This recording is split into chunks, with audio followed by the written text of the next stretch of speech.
Olá pessoal, tudo bem com vocês? Vamos para mais uma aula de História do Brasil, com o seguinte tema. Estaremos estudando o capítulo 9 do seu livro didático, sobre o reinado de Dom Pedro I. Então, na aula anterior, a gente viu como foi a chegada da família real aqui no Brasil e vimos todo o processo para a independência do Brasil em relação a Portugal. Então, como foi essas lutas pela independência? O que a gente precisa saber é que a independência do Brasil ela não foi aceita, pessoal, em todo o país, né? Tiveram várias províncias e estados, que a gente chama atualmente, que não aceitaram essa independência do Brasil. No caso, a Bahia, o Piauí, a região ali do Pará, o Maranhão, o país hoje que é o Uruguai, né? Eles se armaram, né? Essas pessoas se armaram contra a independência do Brasil. Tivemos a Batalha do Pirajá, na Bahia, né, que o povo derrotou os soldados portugueses. Esses soldados queriam que o Brasil não se tornasse independente de Portugal.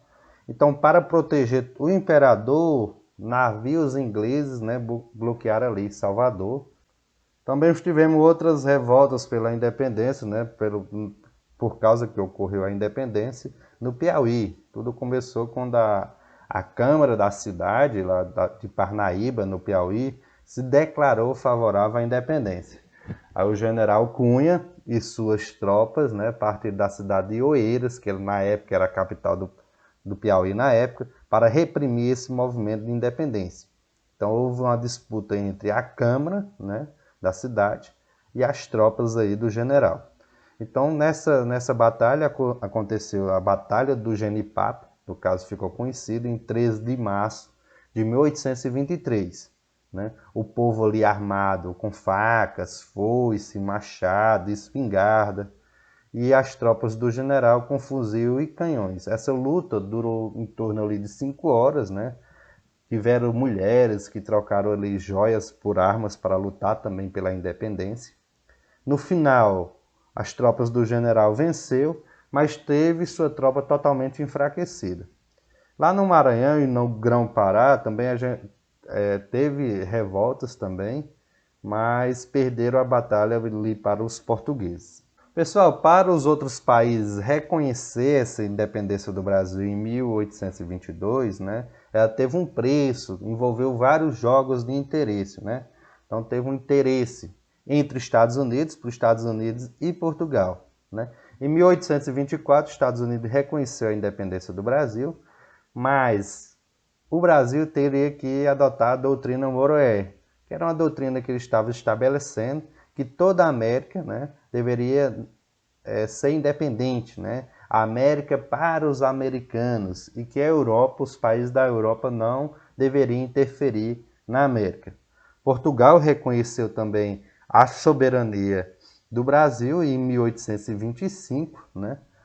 Mas para isso teve um preço. Portugal exigiu o pagamento de 2 milhões de libras esterlinas, né? Moeda inglesa, para reconhecer a independência. Com isso o Brasil pediu um empréstimo à Inglaterra, né? Parte desse dinheiro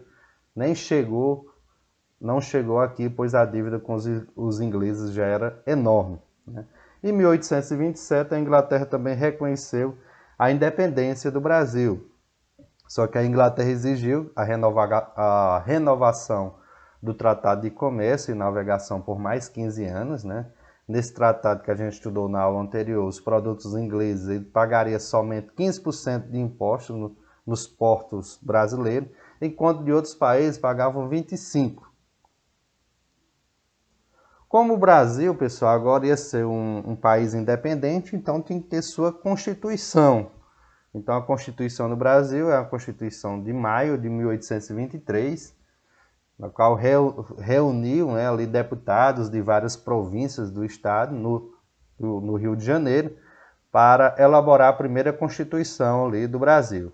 O projeto constitucional limitava os poderes de Dom Pedro I, mas Dom Pedro I mandou prender os deputados e fechar a Assembleia, que a gente está vendo a capa, né, desse projeto constitucional.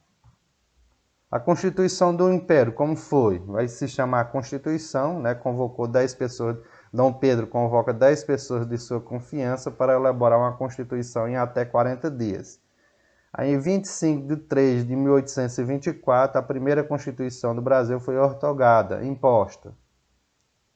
Nessa Constituição, as características, pessoal. Ela vai ter 4 poderes, né?